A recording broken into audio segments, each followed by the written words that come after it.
I don't have a way to introduce this. So like we can just start talking. Okay.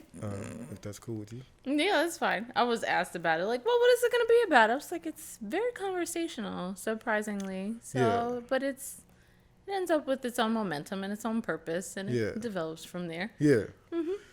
Yeah. And that's like good, cause it's true.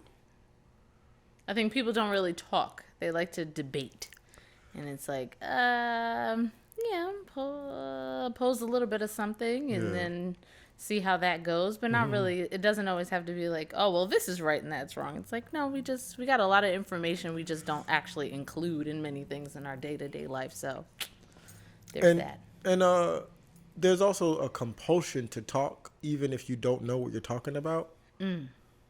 A lot of the times, and it's like, hey, you don't have to say anything. You could say, I don't know. That's been my default. I actually like it. It's so freeing. Yeah, yeah, because people will ask like, oh, well, I was like, listen, I just know stuff. Sometimes I don't know why I know things. Sometimes I do know why I know things. But if I genuinely don't know, I'm not going to fake it and say some sort of bullshit to fill the space. I'm going to say, no, actually, I don't know. Yeah. Yeah. And no clue. Space. Let's talk about space. All right. Space has a value in and of itself, right? Like, to your point, in our society, in our civilization, there's a tendency to see the only value of space being something to fill. Space in a conversation, space in a room, space in a parking lot. Like, space is not allowed to be its own entity with its own value outside of what you do to it. You know what I mean? Right. And there's so much value in just letting things be as they are, take up the space they take up, but we don't have to fill everything. We don't have to expand everything. It's like you buy a bunch of shit, realize that you're hoarding a bunch of shit that doesn't have a place. So you buy a storage unit instead of getting rid of the shit. Like, don't buy more space. You have sufficient space. You have too much shit. Yes. Because I'm seeing my life right now just unfolding. Like, what are you doing with yourself? This space was supposed to stay open. Yeah. I was actually listening to a woman that does a podcast. I read her book, and Gretchen Rubin does the Happiness Project, and that's what she talked about. She said about, cleaning certain things, but I love it because she's as detailed in her explanation and her purpose behind the book as I am in my thinking on a regular basis just for myself. Yeah. So she brings about studies and research that has been done, and one particular thing that stood out to me when she was speaking about cleaning and what it does for a lot of people. But one thing in particular was cleaning a shelf off and making sure that shelf remained empty. Like, just because you have a shelf doesn't mean you have to put something on it. It's like, I feel like, of course, in the metaphorical way of how homes are significant in dreams of what it represents, our attics, our basements, our kitchens, and how we have these emotional ties to them. Kitchens are usually something of sustenance and nutrients because that's where the food is. The basement is the subconscious mind. Bedrooms and closets, like the hiding places for things and whatnot. So when we live in an actual space, depending on how we've been used to experiencing what we don't have and what we do have, and then how we acquire things, sometimes we don't realize that these are macro moves of filling a space because maybe we weren't able to get the things we wanted when we were little for whatever reason it was. So as an adult, because we have access to tools and things that we didn't have because we were a child, now we have this incessant need to, I got to buy this, to do this, to put space in there because now I have it. And if I didn't have it, I couldn't do it. And now I'm going to just stuff it all in there instead of realizing that because we didn't have what we felt when we were younger was I don't have and I needed it. Right.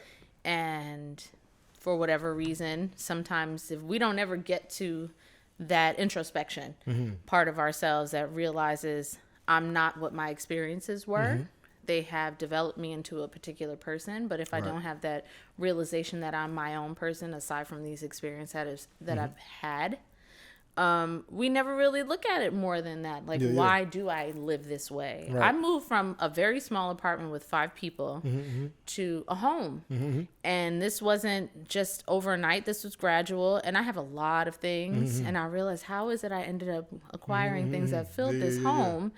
And this was not the purpose. And I realized that it's still coming about. That's what I'm looking at. And I'm like, oh, I need to go home and I need to reevaluate. It's not just behaviors. It's the rituals and what makes us feel comfortable because we have these things in close proximity to us. Maybe we've always had things that made us feel like if it's too much space, maybe I need to fill it more because I need it to feel cozy. And it's like, well, what does your sense of security come from? Was it from your things or your relationships? And do you desire that space just to be free? Do you even know what freedom feels like without these things? Is your freedom attached to knowing that you can acquire things? Is your freedom attached to, just how are you validating yourself in that way in our attachment? So, it's very interesting because it always goes from metaphorical things to the actual and having the realization in real time and space itself, even with back to relationships of any kind and conversation and not knowing something and this way we just need to feel like we have to engage and have to interact. And it's funny because I'll see something on social media about like, can we be quiet together? Some people are not comfortable with quiet. So they've always had some sort of noise in their house. Or if you're not talking to me, maybe that's where you start to examine what's going on with me that I feel like you not talking to me means that I did something wrong. Is there something wrong? So why do I always feel like I need to fix something that's wrong? Maybe nothing's wrong with me. Maybe something's wrong with you that you just need to deal with while you're quiet, and that's why you're quiet. But it's like we're all perpetuating bullshit to some degree. Yes. Like we're all complicit in why the world is as fucked up as it is. Absolutely. It's not those people over there. It's not the people back then. It's not like any of those things. It's all of us. Yes. Like we're all doing it because we're doing it, like you said, in our own lives, in our own, and we're living out stories that we don't even believe to be valuable. They're just valuable in terms of how we've created this map of what life is. You know what I mean? So like, it's like, you can arrange things however you want to arrange them. And they will be arranged. You know what I mean? Arranged effectively depends on what's the purpose. Right. But without purpose, you can arrange things and be like, yep, that's the way they're supposed to be. That's the way they're supposed to line up. And so we do that very same thing with the stories that we tell each other about the things that we own or the way we interact with people and the way people interact with us. Like all of this stuff is really just the face of a story we're telling ourselves. You know what I'm saying? I tell myself a story, and if the story isn't a little bit uncomfortable in terms of like for myself and my identity, if it's not a little bit uncomfortable, it's probably not for my best interest. Explain. So the most comfortable story is going to be the story that I've always ever heard. Okay. The new story is going to be uncomfortable because it's unfamiliar. You know what I mean? And I got to figure out how to make it make sense. Why do I wear these pants today? Well, why do I wear jewelry? I'm not going nowhere out the house. I'm wearing jewelry in the house, not for display. Why? And it's like the story that I would have told myself previously was, this is too much. Like, don't mess up these. You like these pants. Wait until you're going to be seen in them. I get it. Don't wear these around the house. Or jewelry is this type of decoration. This being ornate is not appropriate around the house. Like, it's for display. It's for, right. And then the new story is, I feel different about me when I look at my hand and my wrists and I got jewelry on and I got these pants on and I gave myself a haircut and I wasn't going nowhere. It's like all of like the beautification of myself is valuable in and of itself for how I see me. You know what I mean? It's not exclusively for display. Right. But it's a little uncomfortable. You know what I mean? It takes some getting used to. Yeah. I think about a lot of the cliche terms that get bounced around now, and I've had conversations before when we were here all together having talks about things, and it's the cliche of self-care. You know, a lot of the words and terms that have come about in the last 5-6 years that we really just have had absolutely no real concept. We've had people who have tried to explain it from maybe they were a psychoanalyst or a psychologist and things like that. So when we talk about self-care and getting deeper than what it means for what that really looks like for everyone is going to be different and tending to yourself. And it's there's a term that I was actually introduced to that is new that still ends up being very very peripheral when people talk about shadow work. And shadow work are the ways in which we have our personality outright is usually our ego showing itself. Okay. So shadow work tends to be the other things that we tend to suppress with that idea of being too much. Like, is this too much? And it's more than that, of course, why we have difficulties processing emotion, or if it's finances that we struggle with, if it's our self-image, our own ability to regulate ourselves in many different aspects. Yeah. But shadow work is very deep because it asks us more of a why.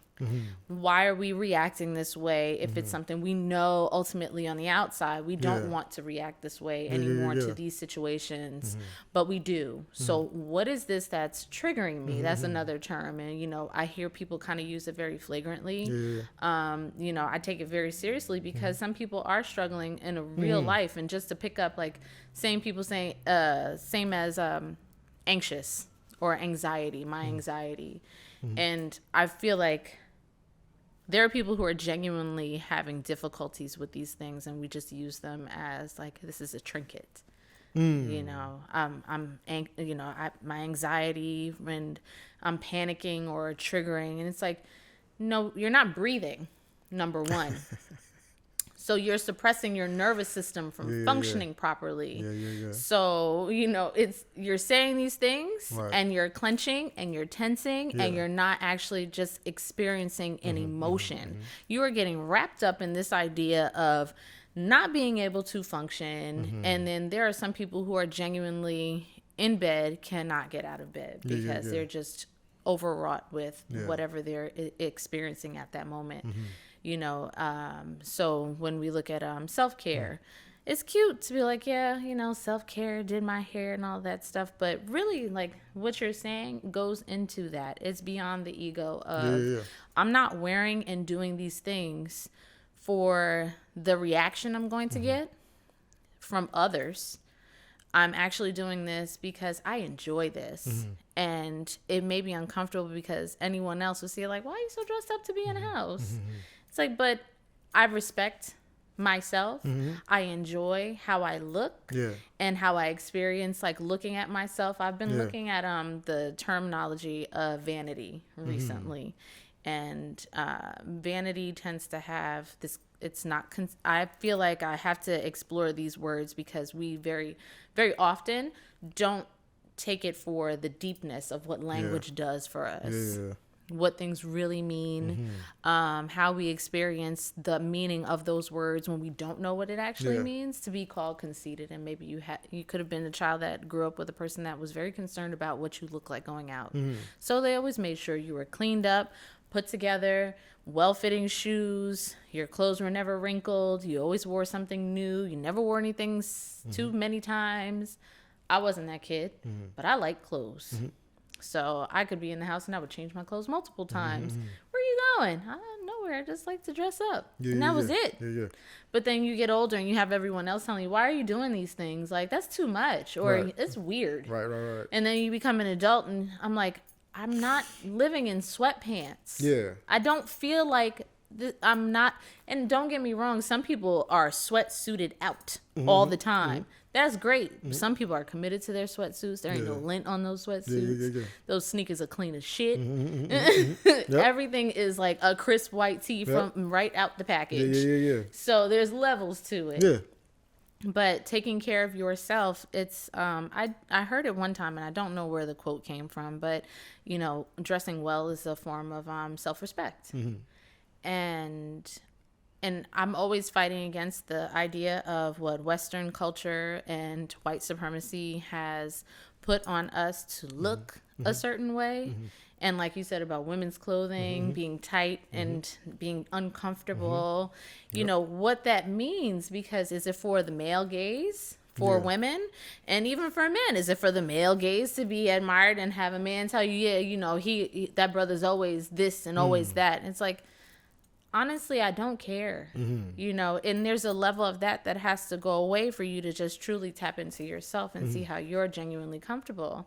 So, you know, when we see people like to compare success to what millionaires and billionaires wear, you see them wearing nothing and they just wear these raggedy jeans and this and that. I was like, yeah, that's also because they probably wipe their ass with like $100 bills and could care less that children in the Congo are dying for coltan and all the resources. You know, so it's like their level of what's important is different from what everybody else feels is important. Why do we miss things that we're like? Familiarity is familiarity, baby. True. The familiar comes with a degree of comfort, like built in, no matter what it is. I could see that. Somewhere in it, there's comfort, which is just because it's familiar. Because it was already challenging enough, but it was, you know, then you get older. And I also told some of the dancers when I was still at the school as an artist in residence, I used to go visit the dance studio all the time because I still miss it. It's not something I was like, oh, never. I actually enjoyed it a lot. I would tell them, like, you're much stronger than you allow yourself to believe right now. And you're capable of so much more. And if you actually continue dancing, you're going to realize that you're much stronger when you're older because you trust yourself more about what you do. We used to do dance moves. I was like, what are we doing? Shit felt scary. I've fallen on my side before doing these jumps, like running and jump across the floor and whatnot. And even as I'm older, like I talked to some of my girlfriends, one of them in particular, she's like, I'm not doing that shit anymore. I was like, you wouldn't? She's like, hell no, my bad knee and this and that. I was like, but I kind of miss it. Like we had one move, we had to fall to the floor like you're going to do a push-up. But you can't look like you're going to do that. It has to flow into it. So as you lean, you're falling forward, then you put your hands down and you stop yourself from hitting the floor, and then you lower yourself to the floor. And whatever else it was to get out of it. And I was like, we really could have hurt ourselves. But you better figure it out real quick. Otherwise, you will hurt yourself. Or you're just not meant to dance. Because that clumsy shit, if you don't figure out how to be better. And it's like you'll hurt yourself even if you get it right. Yes. Like Plenty of pain is... missing skin and friends that had like missing toenails from one thing or another. Like ballet is no joke. On point. Missing toenails? Yes. So from being on point, most of the time, like ballet dancers will bind their toes, like the athletic tape and things like that around the toes to protect them. Because the point shoes, some of them, I didn't know this until later, that some shoes are really square and some are very narrow. So the box that your toes fit in, you ultimately, that's all your weight is on your feet. And that pressure is training. Damn. It's a lot of training, but you have to have the box on your toes, the binding for it. Some of them will have like a stocking, but you know, pressure from that and, you know, dancing and whatnot from blisters and just like cuts in general. Like, I don't know. My feet have survived. Some people will say I have really ugly feet from dancing, and I'm like, I'm okay. I'll still do it. I have really ugly feet from not dancing. That's why I'm like, it really don't matter. Just take care of your toes. Yeah, my ugly feet are just from poverty. They're just from being poor. Like, that's it. Just from poverty. Just from being poor. That's all. Yeah, no training, no discipline. Nope. Just because. Just because I was poor. Yeah. That's what you blame it on? Yeah, it's like I was poor, so I was wearing shoes that weren't exactly my size. Okay. Far more than what I should have been. You know what I mean? And yeah, the pain of those shoes became familiar, and the familiarity became comfortable, and the comfort allowed my feet to distort, and now, yeah. You gotta wear those the correct toe separator. Yeah, and the sandals bunion thingies. Yeah, I haven't gotten them, but I'm interested. I don't know if they actually. They do. All the way. It takes time because clearly, like when the distortion happens, that's not something that happens overnight. Right. That's over time. Right. So you need the counter pressure and the correctiveness of it on a regular basis. Yeah. Like, my brother. So I should get him ASAP. Yeah. Because the surgery, I heard, recovery's not that bad, but it's painful because they got to break it to fix it. Yeah. And I'm like, damn, that's a lot. Yeah. Like, if there's something I can do, and you still would have to wear something that helps. And they have things that you can actually wear in the shoe anyway. And it's isolates the big toe, and it has the strap that goes around the rest of the toes to give you counter pressure on there, because it becomes painful the more distorted it is, like to walk and whatnot in that pressure, because it's not supposed to flex in that way. Right. But and I heard that with the surgery, you can also still develop. It'll come back. Again, yeah. Yes. Like, that's why I was like, well, can you just like do very invasive therapy like ahead of time and then do that? But, I was told really early on, my aunt, when I was little, she was like, take care of your feet. She used to have corns and all that stuff. So she'd be like, you see that right there? Yeah. Like, you better take care of your feet. And I was like, why don't you just stop wearing those shoes? But it never occurred to me. Now I'm like, if the shoe hurts, I ain't wearing this shit. Right. All of them go out the window, cute or not. None. Yeah. It's amazing to me how I'm generally just fascinated by women's clothes, period, because they are so not designed for comfort. No, a lot of it is not. It's such an afterthought. In fact, in some cases, it's not even an afterthought. It's intentional. Yeah. Like I remember I was looking at I think it was a documentary on Alexander McQueen. No. It was Louboutin, Christian Louboutin shoes. This woman named Daphne Guinness was a collector. She would wear Alexander McQueen clothes, Christian Louboutin shoes, and Louboutin would make shoes, still make shoes, purely as art. It's like if you can get into them. Manolo Blahnik is the only one that I've ever seen speak about comfort when he talks about women's shoes. Only one. Okay.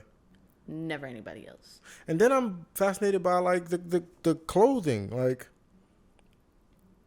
I don't know what it's like to go through a week wearing form-fitting clothes all week long. And most women wear form-fitting clothes all week long. You know what I mean? Like, there is no air, between you and the clothes. You know what I mean? Your clothes are shaped exactly like you, and sometimes even tighter than you. A little bit smaller than you. Yeah, a little bit. A little bit. Yeah. But, like, when we think about, like, I've talked about this before, but when we think about the way men experience pain and the way women experience pain, women experience pain like their whole lives. Like, it's pain is a constant.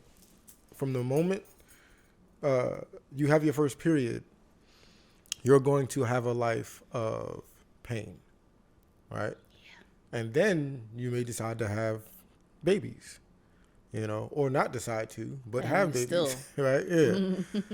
And men don't experience the monthly pain, the childbirth pain. We don't experience any of those types of pain. Mm-hmm. You know what I mean? So, yeah, when we catch a cold, big baby, it's a wrap. It's a wrap because, like, what the fuck is this pain? What am I comparing what is this this discomfort? to? I got hit in the nuts in like the 3rd grade, and even then, I've gotten kicked in my pubic bone before in elementary school, and that shit is like, that's fire. And I would never kick a boy in his nuts. That's evil. I've seen girls talk about it when I was a kid, and I was like, yeah, just kick them in the nuts. I was like, but why would you do that? Don't do that. That's their pee-pee. Yeah, like, don't do that. No. Why? No.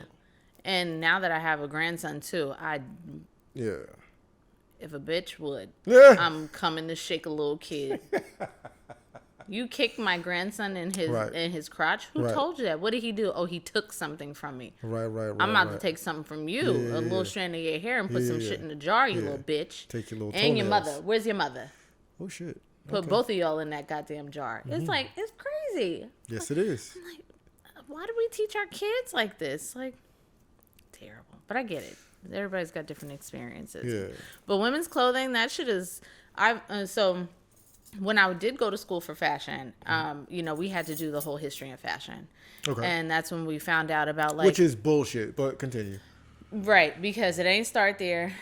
Don't get me started because the political part of it, I already was on it before then. Right. But then when you see the foundations of it, I was like, this is just sickening. Corsets, feet binding in Chinese culture is no different than the binding that used to happen with women's bodies in corsets. Mm-hmm. And the corsets were made to look a particular way, but women often died of internal bleeding because they had punctured organs, digestion, or they may have fainted and passed out because the corset was too small, and constantly wearing it moves your organs around in a disproportionate way and does not allow them to develop. I was like, no wonder European women were mad at their men. Look what the fuck you made us do. Yeah. And it was ridiculous because it wasn't just the corset. The shoes were made for men, and originally high heels had no right or left shoe. It was just a shoe, and it was initially made for men. So then they started making it and women wore them. So like brassieres and all that stuff, that's all men. And then the more studying that comes about, and when I started doing more work in birth work and doulas and whatnot, that's when we find out about how underwires are not good for breasts. The wire and that constant pressure, and then the whole thing that feeds into like how do women develop breast cancer. So it's like you see how, but it makes sense because you have a stagnation of blood flow, lack of airflow. Your organs are not actually able to be where they should be. So you have discomfort and dis-ease all the time on a constant basis, and then you develop something because of the constant pressure and pain from it. I was like, okay, well, why? And then we look at other cultures and think that they're underdeveloped because they don't dress this westernized way. And it was like, come on. No. I think that was like part of why I make a lot of the clothing I started making like very just flowy. I just liked it that way. And I couldn't find it. And if I did, it was like them two hands, and I love the store, and they're the ones that I would see the teacher that used to come into school with like the flowy drapey cardigan and the shirt and everything just looks so fucking comfortable. I was like, I'm just gonna go about my day and not give a damn about nothing because my clothes aren't riding up on me in weird ways. Like it's like the way it should be. It is an afterthought. I got dressed, I'm comfortable, and I'm good. You know how many things we suffer, and the answer to the suffering is that's the way it's supposed to look, or that's the way it's supposed to be. And then you're like, okay, well then I'll if it don't hurt, it ain't working. It's like, that is absurd. Really? You look at clothes of like, you look at images and photos of old, of underwear. It looks like prior to this invention, human beings were just shitting in the street as they walked, and they just needed something to stop the shitting from hitting the floor. So they put together, like they just cinched together these fucking fabrics. It's insane. Like there was so little design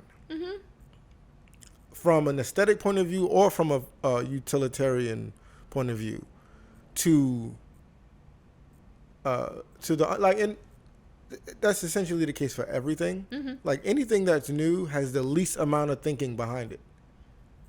You know what I mean? Generally. So like, yeah, it's new compared to what was, right? Great. But new doesn't make it good. No. Because we've never interacted with this thing before. You know what I mean? Mm-hmm. Like when we look at the televisions for back in the day compared to the televisions of today, you would say, why would anybody ever do this in the first place? Like, why were we putting TVs in these big wood cabinets that were stationary for the entire life of it? Right? Floor model television. Be sure that's where you wanted it. Because if the house burned down, that might be the only time that it moves. And it ain't going to be because of human design. Right.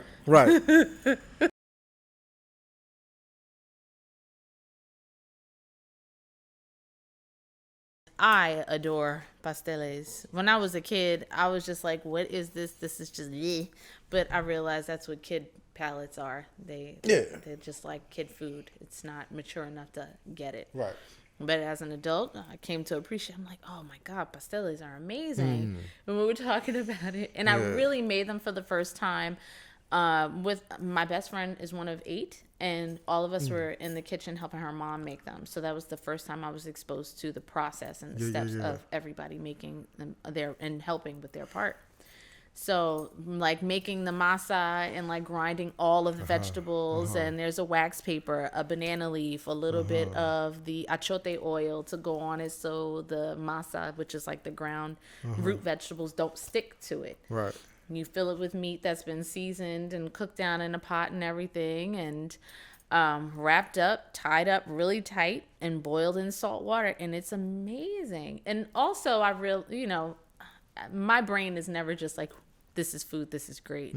I love the fact that food is shared. It's a communal experience.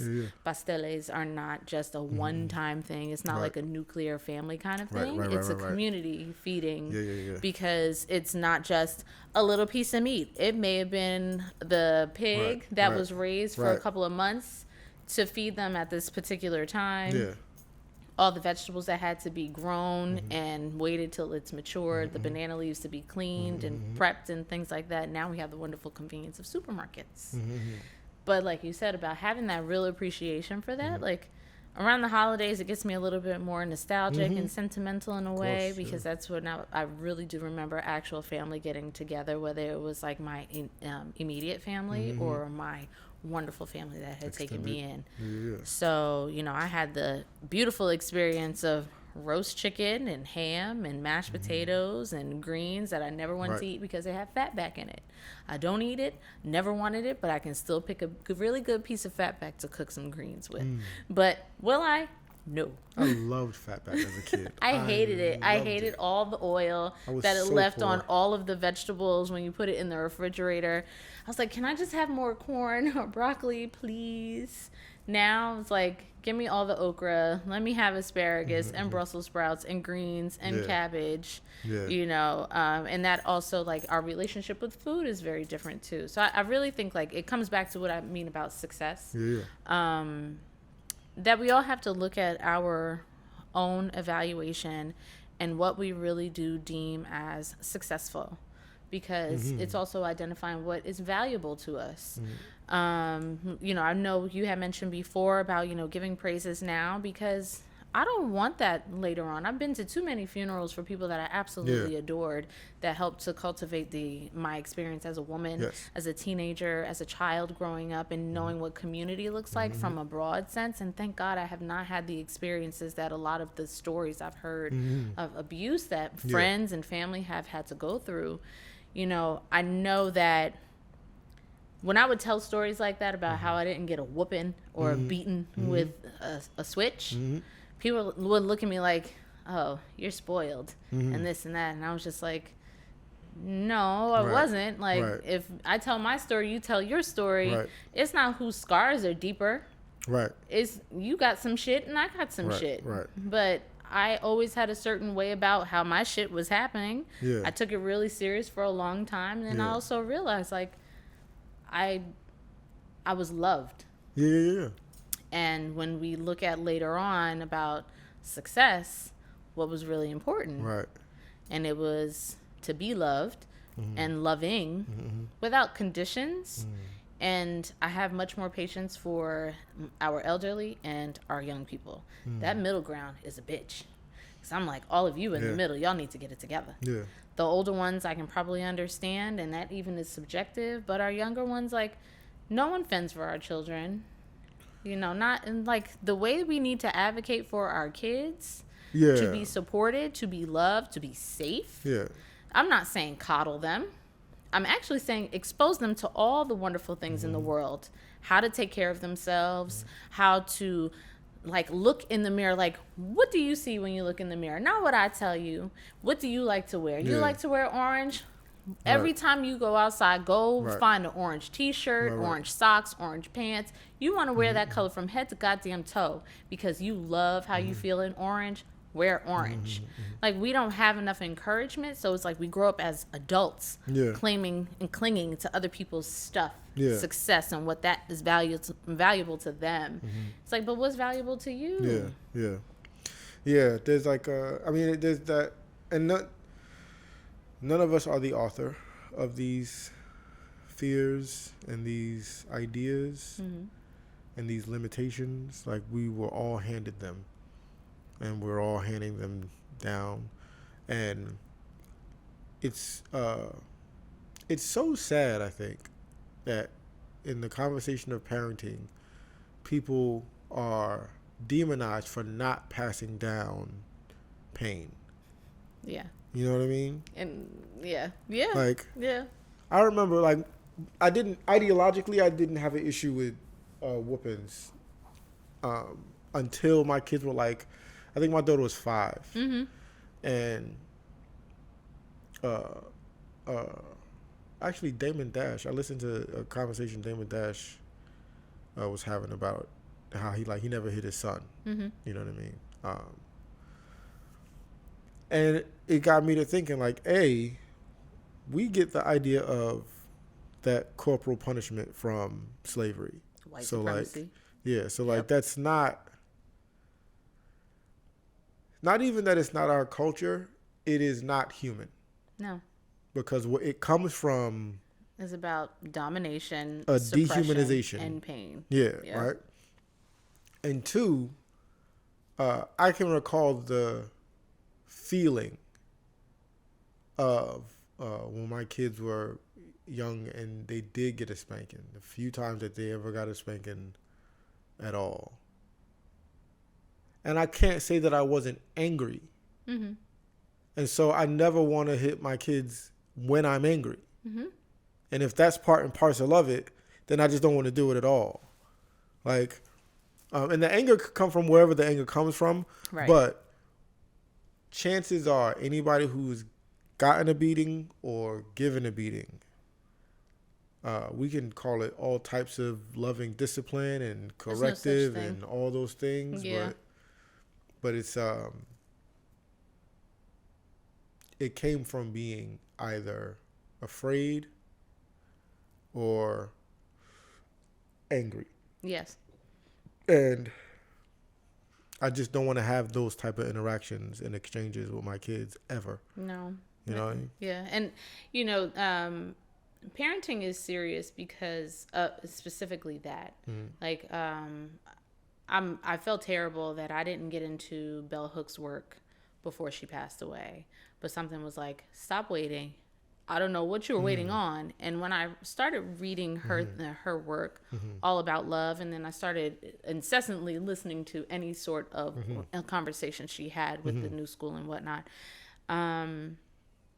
she brings up the brilliant part of she's in search of love, but also looking at the foundation of love, which most of us are like, love is ridiculous and blah, blah, blah. And it's like, no, she makes a very valid case for it. Love is about respect, care, and not just concern, but she said there were like 5 or 6 different things that she listed.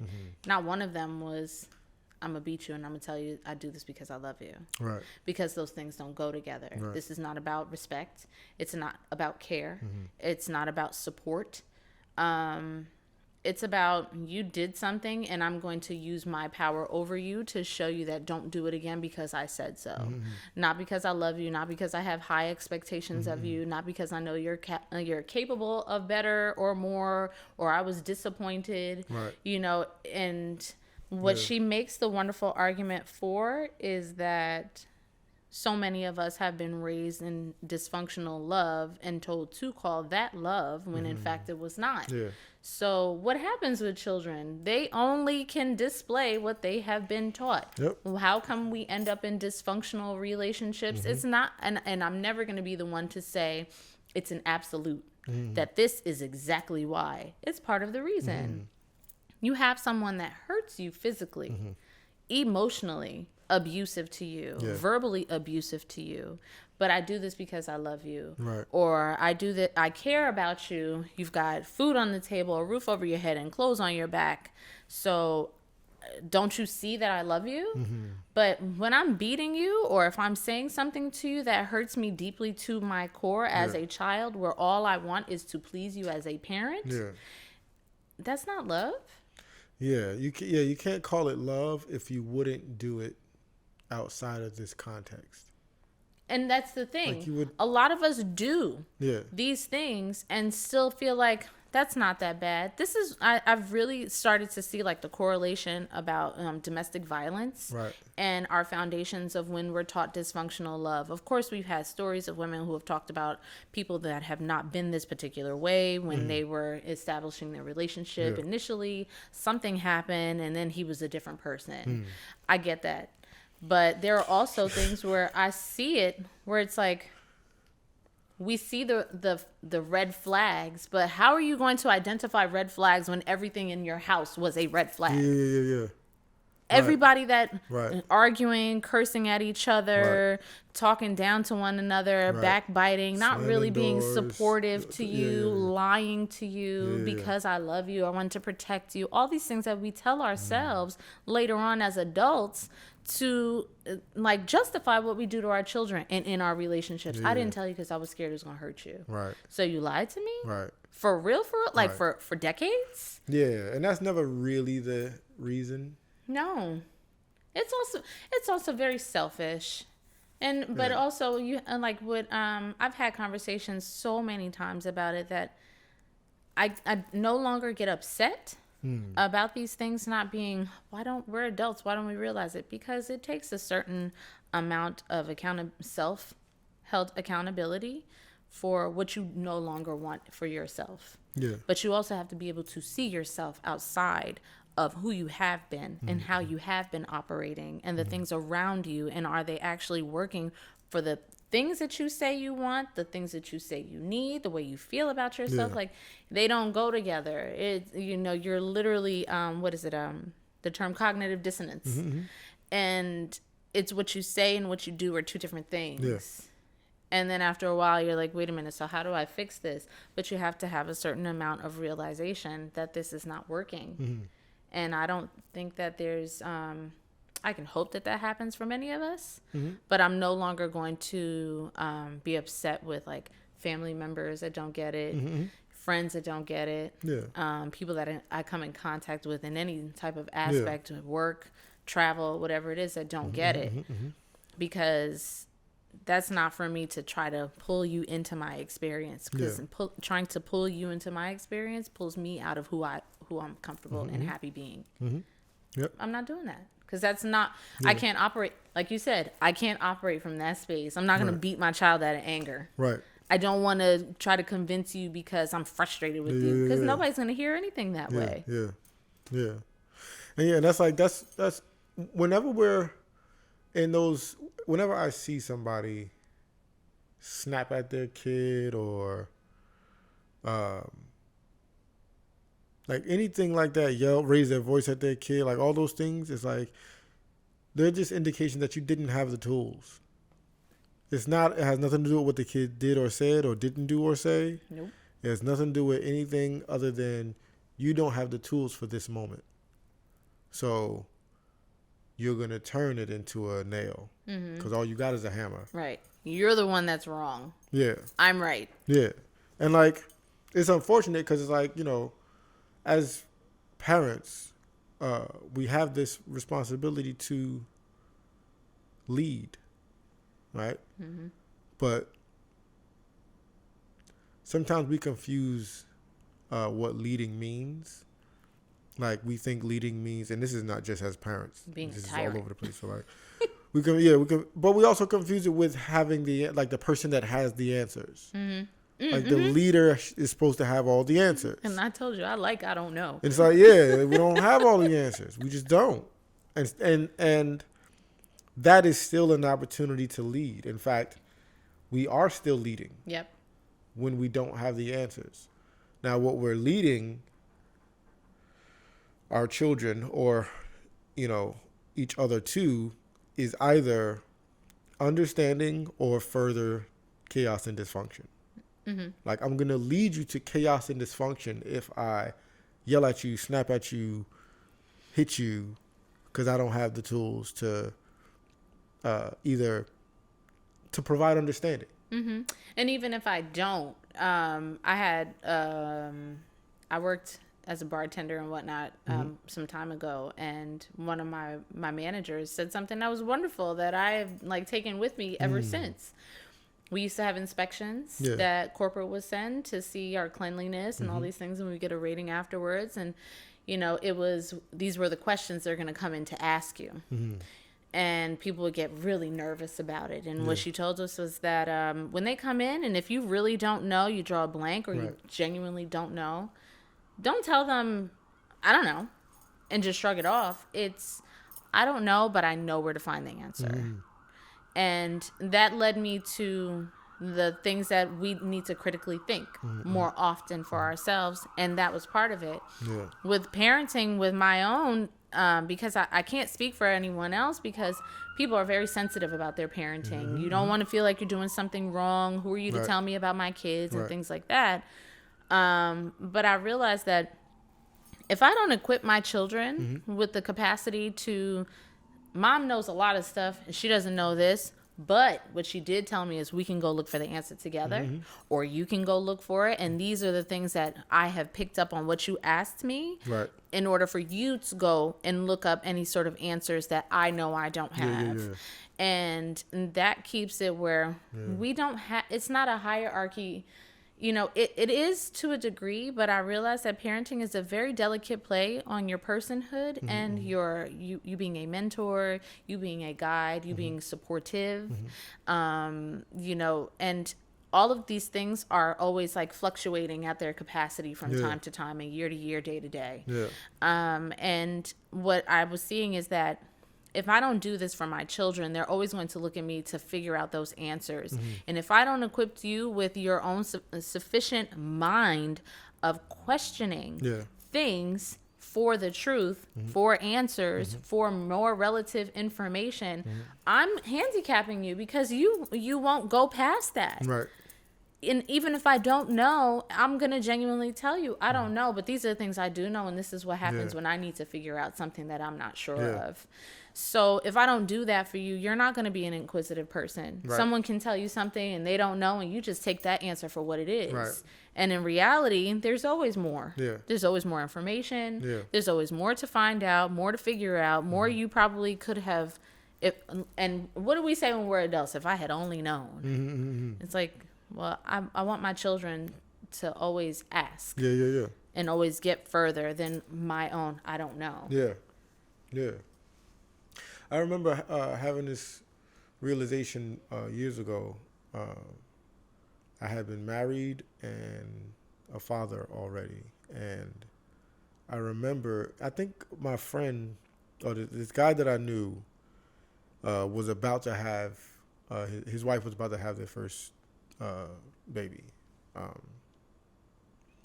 And I remember saying, marriage taught me things about myself that I didn't know when I was single. And fatherhood taught me things about myself that I didn't know before I was a parent. And life confront you with yourself by way of these things. Mm-hmm. Like, you learn not just your, not just where you come up short. Mm-hmm. You learn that. Hopefully you learn that. But it also shows you, like, you know a way to do a thing. Mm-hmm. You don't know the way to do the thing. Yes. You know what I mean? And there are other ways, and your way is not necessarily the sound way to do the thing. Right. Like, you could be the one doing shit way wrong.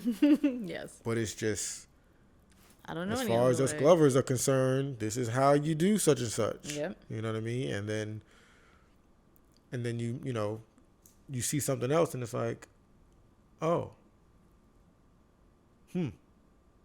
So I don't need to, I don't need to do whatever the fuck the thing is. You know what I mean? Like, there's just other ways.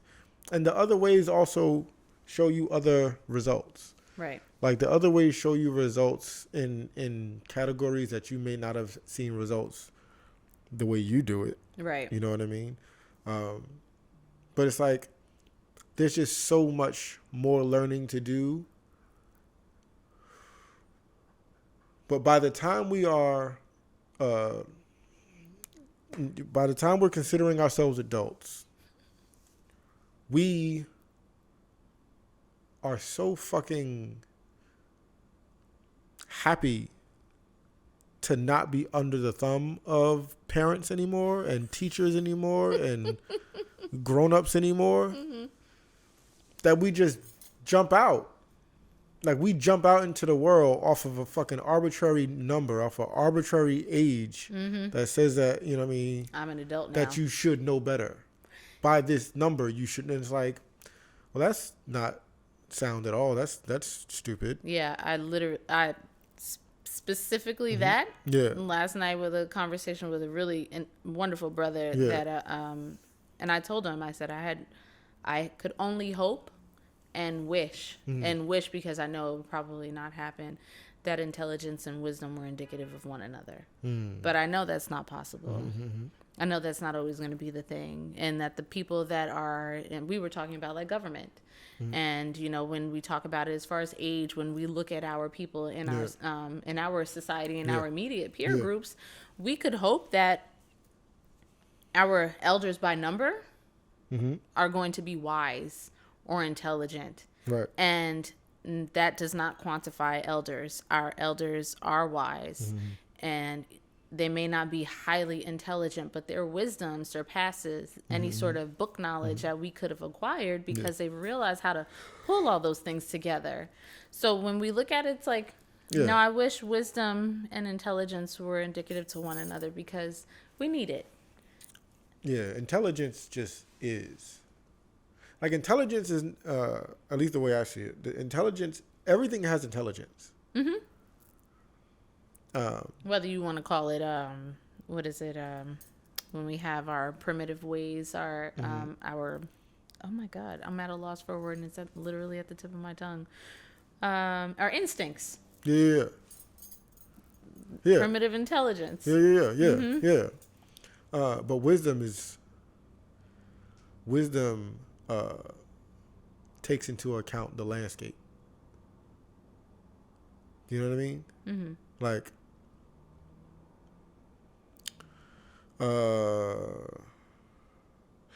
intelligence says, take an umbrella because it's raining today. Wisdom says, buy an umbrella today when it's not raining for the day that it rains. Right. Right. And we know that we're not all wise, because umbrellas sell the most on rainy days. You know what I mean? Like, we literally have all this information in front of us, use so very little of it, and get caught out in the rain, literally. Yeah. You know what I mean? Yeah. It's like, there's just so much more for us to be students of life.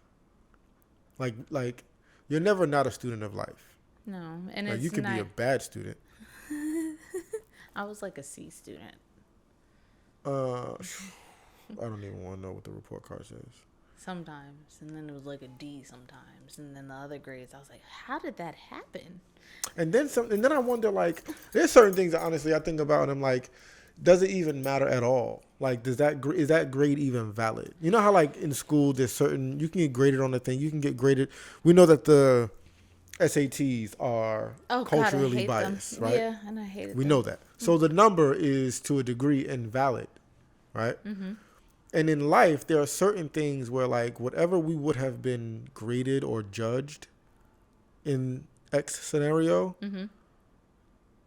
may well be invalid in and of itself, because maybe it's like the whole crabs in a barrel thing. It's like, well, crabs should never be in the barrel in the first place. So, like, we're not going to judge them on how they behave in the barrel. It's like a lot of times we're judged on how we behaved in a barrel of sorts. It's some type of barrel. Absolutely. I mean, I love it because it ends up bringing up that very philosophical argument of, so there's a state, when I was in college, I couldn't stand it, didn't understand it, and it was philosophy. And our philosophy teacher started talking, we were in like Aquinas and Descartes and a little bit of Plato and some Socrates and whatnot, but the state of humanity, and one state that we were talking about was Beastial State. Okay. And that is technically the vague description that I remember of the Beastial State. And that was the question. We have a person from infancy in a cage, raised in a cage, only in the cage throughout most of their life. And then we let them out of that cage, and then we look at the behavior outside of this cage, and we wonder, why are they behaving this way? The environment. And it's like every part of their development has been in the confines of this cage. And this even goes back to talking about a home and why we hoard things and what it looks like and our desire for space. We don't realize it because the confines of our bestial state. And then when we're outside of it, and then we have a society that turns around and penalizes you for the very actions that they've created. And then the actual society that's created around that to support it, it changes so it can continuously be conducive to tell you, this is why this is wrong with you. Because there's something inside of you that is innately wrong, but never addressing the fact that there's been structures that have created mindsets, that have created experiences, that have continued to contribute to how you access food, our basic valuable necessities. Our interactions with each other have been compromised because we may have anomalies of people that make it out that are extremely successful, and somehow they have done exceptionally well, but then what does that mean for them? And that doesn't mean that they're not struggling, but then we penalize the ones that are still here because we're looking at it, well, if one could do it, why can't you all? Well, that's like saying, oh, if all of you in the classroom aren't making straight A's, if this one kid could, why aren't you? But we never factor in that everyone's home is different. Everyone's cage is different. And then we have these really ridiculous expectations, and we don't meet people where they are. We make them come to meet us. And we never want to be understanding of that. These things that they are experiencing are cultivating how they take in information. If they're able to comprehend what I'm saying, what I'm doing, how I'm trying to support them. And it's like, that's the responsibility you ultimately have as a parent. And dare I say, as an adult in your adult life and your experiences with the people around you, to not do the bullshit. When we talk about like generational curses, another wonderful cliche term that has come about, we think it's just about finances. It's like, oh, my children will inherit these things. Well, will they inherit alcoholism and poor emotional communication, verbal communication? Are they going to be selfish and self-centered where they don't know how to work outside of that?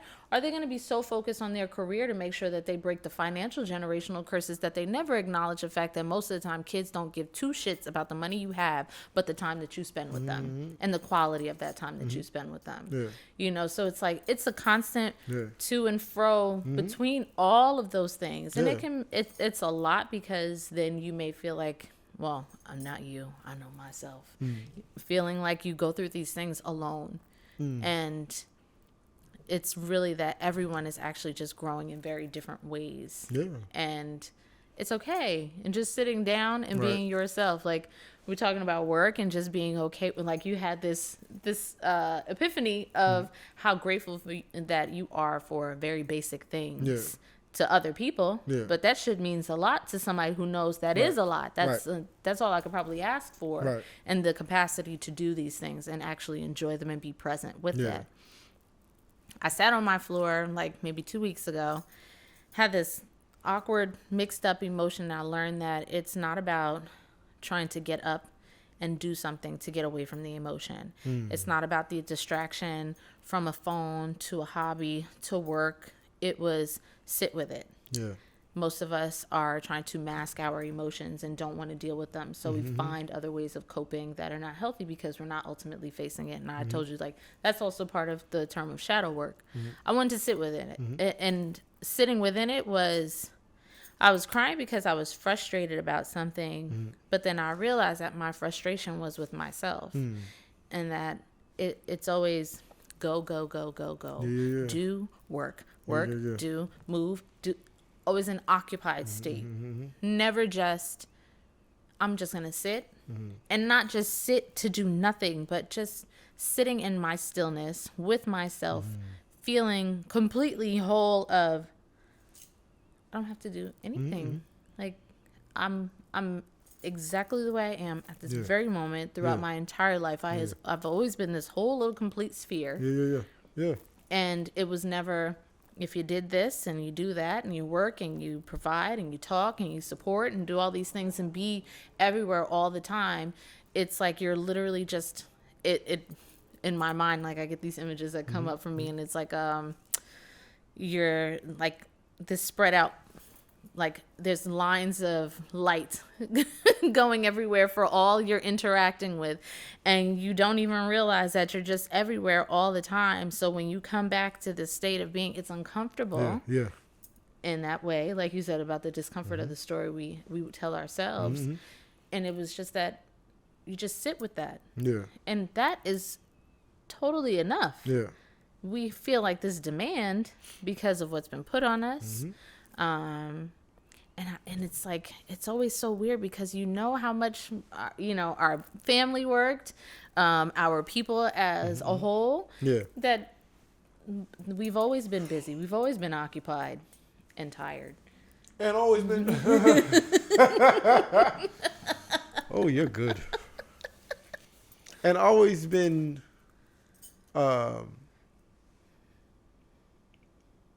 like observing people do things poorly.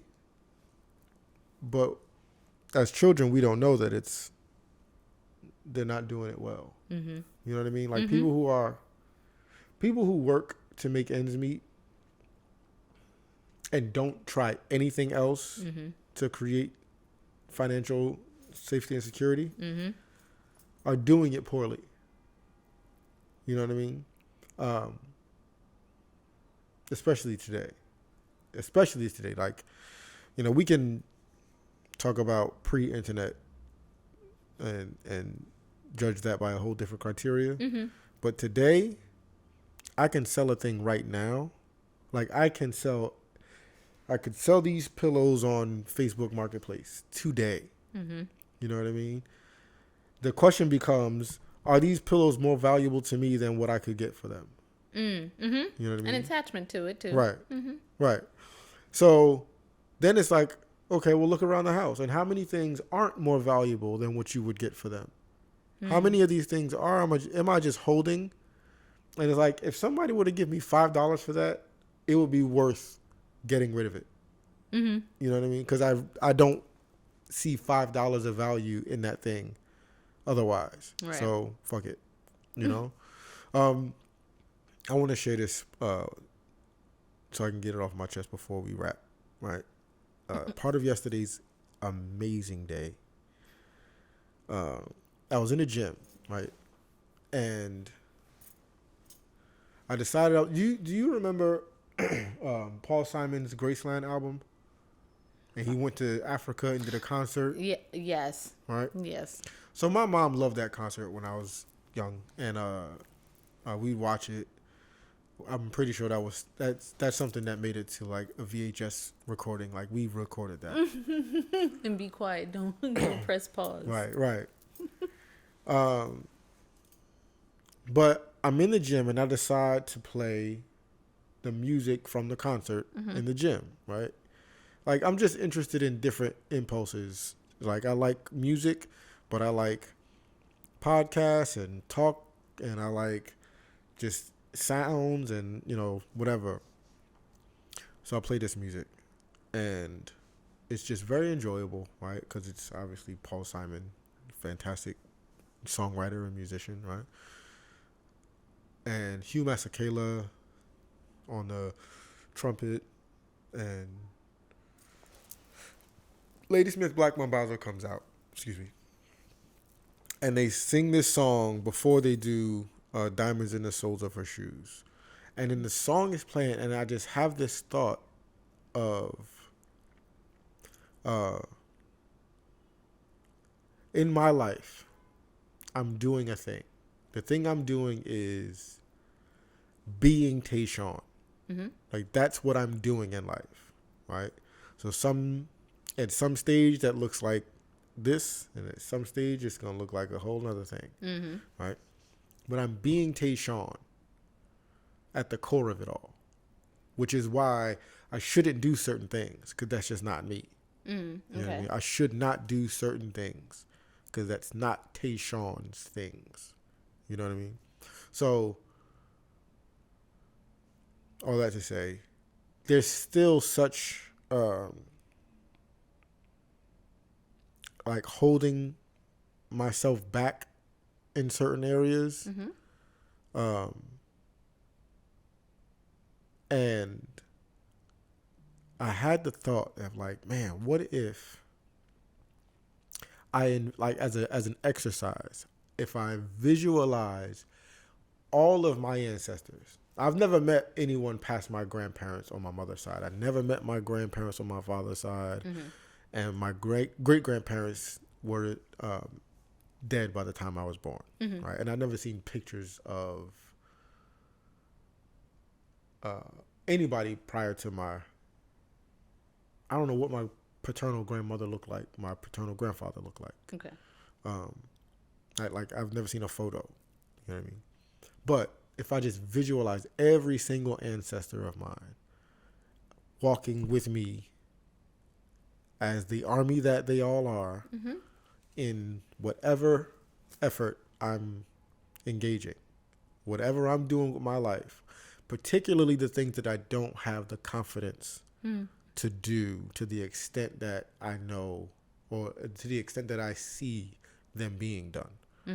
You know what I mean? Like, there's certain things that's like you gotta really have a confidence in yourself to expand yourself, right? Like, I am bigger than this space. So, and it made me, I started crying and I couldn't stop crying, and I wouldn't stop crying also, because it was just like, this is a key. This is a real key. You know what I mean? And I just remember feeling like they're not just, the ancestors aren't just there. Like, I remember who was it? My boy said to me, I think it was Baid. He was listening to something, and they were like, "Where are your ancestors?" And the answer was, in your DNA. Yes. Right? And my ancestors are not just with me as far as presence and existence and proximity. Like, they are cheering, they are encouraging, they are reminding, they are nudging. Like, they are doing all these things. They are having backdoor conversations to open shit up for me. when I get there, like they're doing all it. So when if we think about a sophisticated army, it's not just about frontline fighting. No. You know, a sophisticated army is just doing some incredible shit. It's a little bit like politics. You got your own line of politicians that are working on their own logistics behind the doors. Yeah. And just waiting for you to get there. Yeah. Then it's like, think about your ancestors like that. They are an incredibly sophisticated army that is doing things. And me not doing my side of the things is wasting this sophistication. Yes. It's working against the army. It's like that's where the tragedy is. You know what I mean? Absolutely. And so I want to make it like a ritual, I guess, to a degree, to like access that thinking every day. It's a remembering. Yeah. Because what is it? We can give people pep talks. Yeah. And sometimes we will just skip the person that needs it the most, which is in the mirror. Right. It's like, you didn't get here alone. Right. You don't move in this world alone. Right. You don't go to bed alone. Right. Like, everything you do, your fingerprint is literally part of them. Your hair twist is part of theirs. Like, you look like someone in your family, however many generations removed. All the good and the bad that they've done in their lives, like, they're legitimate. The intelligence of our beings outside of our bodies is absolutely brilliant. It's I read all sorts of things about like our experiences between our physical lives and our spiritual lives. And, when I look at, like, I have a grandson now, that's a little bit of me. Yes. There. Yes. She, my children were with me from inception. Like, it's still, and it always and will always blow my mind that the spiritual part of ourselves that we may not want to acknowledge, science will always come back around and tell you, oh, did you know? Yeah. The wonderful thing that women are born with eggs, all of the eggs they're ever going to have in their life. Right. So any one of those children, any part of that DNA is always with you. Your mother's your mitochondrial DNA has all of your mother's DNA contained in there. So, even if people don't want to acknowledge the spiritual part of it, that's a beautiful thing just to go into the science part, to sit there and think about everything that I'm doing is not without prior information fed into me, but have I tapped into that access? Right. And, that's something that is brilliant, because you realize for what my foremothers and forefathers weren't able to do because of, if it was oppression, because it being whether from outside forces or their family or from whatever it was, whatever tragedy they faced, I'm going to see if I can be triumphant in any single way possible. And sometimes a lot of that, we think it has to be like this stellar performance, not just being wholly yourself and understanding that you make, and nothing is a mistake, that everything is with a purpose, whether you see it immediately or not. But then when you course correct, and you realize, like, no, this isn't for me. This is something bigger. I need something more. And going with that. And like you said, like, no, like, we have to give ourselves that talk every day in some sort of capacity. And that's where the gratitude comes in. Like, most of us have very, very, very, very humble beginnings. I've been to my great-grandmother's house when I was a little girl and seen the outhouse that my mom used to use when they would go to visit. And I've seen the sugarcane fields that my great-great-great-grandfather worked in that was across the street from the house because it was still there. Right. And I was told that's where they were. Right. So to understand that we make this shit super difficult. Yeah. I can turn my oven on. Right. I don't have to chop a nothing. Right. You know, there's no rubbing of sticks. There's no flint. None of that. Right. I literally turn it on and it's here. Right. So when I make my meals, I go off of what I remember smelling and tasting as a kid. Yeah. And when I sit down and I make these things that I find out much later on because of wonderful research and archives of all sorts that this food is ancient to my family and all of us in the Caribbean of some sort of way, my cells are awakened. My taste buds are interacting and firing off. Like, that's what soul food is. Like, this is what it does for you. This is why it nourishes you. And I think, like, that mindfulness of that also is a part of that practice of acting and being in that way. And you may stray away from it for whatever reason, for however long, but knowing that your home is always within you and you always come back to that. And I think, like, that's something to remember. Like, it's never outside of me. The wholeness of me has been within me the whole time. And it's however less I could have thought of myself to diminish what I do, that was just me fooling myself and taking everyone's word for truth. Yes. Instead of knowing that my truth is felt. And I woke up in it. Right. I woke up. Right. And it's like, it's definitely, it's work. It's practice because you didn't get like that overnight. Right. And I think like that grace that also comes with it. Like, I see myself in the mirror. I'm going to show up. Yeah. For who? For me. For me. For them. Right. For all of us. Right. You go see pictures of your grandma. You're like, oh my God, these grannies were fly as hell. Right. You're like, why were they doing that? Because if you're going to take a picture and my grandchildren, or even if it's not my grandchildren, anybody that could see their face within mine and see some sort of familiarity, I want you to know, like, that shit ain't outside of you. Yeah. It's always been there. Yeah. Like, it's on you. What you going to do with it? Right. So, yeah. That's awesome, though.